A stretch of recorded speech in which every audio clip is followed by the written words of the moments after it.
Hello friends, welcome to my channel. आज मी तुम्हाला दाखवणार आहे गावाकडील पद्धतीनुसार कैरीच्या चटणीची रेसिपी। आता कैरीचा सीझन आहे तर चटणी घरात नक्की ट्राय करून बघा। त्यासाठी रेसिपी लास्टपर्यंत नक्की बघा। मी एका मिक्सरच्या भांड्यामध्ये ही कैरी टाकून घेतली, तर कैरीची साल काढून घेतलेली आहे आणि त्याला क्यूब्समध्ये कट करून मग वापरला आहे। तर इथे मी अर्धा पाव कैरी घेतली होती।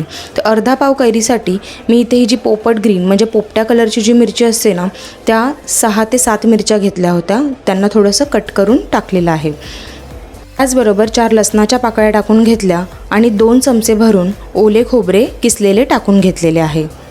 एक छोटी मूठ इथे मी कोथिंबीर घेतली होती। मग मी मिक्सर ग्राइंडरमध्ये 1 चमचा भरून जिरे टाकून घेतलेले आहे आणि चवीनुसार मीठ टाकून घेतले। आता भांड्यावर झाकण लावून या वाटणाला मी इथे वाटून घेतलेले आहे मिक्सरमध्ये। तर मिक्सरमध्ये हे वाटण वाटल्यानंतर हे असे काहीसे झाले होते। तर हे खूप सुक्कं असं वाटण होतं, त्यामुळे मी याच्यामध्ये मोजून 3 ते 4 छोटे चमचे पाणी टाकून घेतले आणि पुन्हा हे वाटण एकदा फिरवून घेतलं आणि बारीक वाटण तयार करून घेतलं। तर आता तुम्ही बघू शकता व्हिडिओमध्ये एकदम बारीक कन्सिस्टन्सीची ही चटणी इथे रेडी झालेली आहे। तर ह्या चटणीला एका प्लेटमध्ये इथे मी काढून घेतलं आणि त्यानंतर मी पुढे तडक्याची तयारी केली।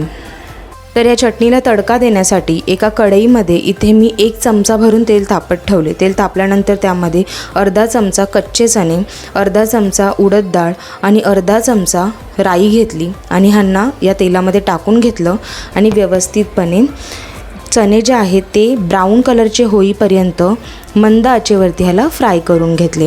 त्यानंतर ह्याच्यामध्ये बारीक कट केलेला कढीपत्ता टाकून घेतला। अख्खा कढीपत्ता टाकला तरीही चालेल।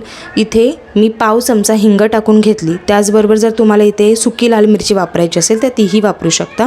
आणि हा जो माझा तडका आहे तो या चटणीवरती मी ते टाकून घेतला आणि व्यवस्थितपणे या चटणीला या तडक्यामध्ये मिक्स करून घेतलं।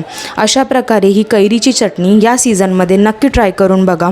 आणि जर का तुम्हाला माझी रेसिपी आवडली तर चॅनलला लाईक, शेअर आणि सबस्क्राईब करायला विसरू नका। थँक्यू।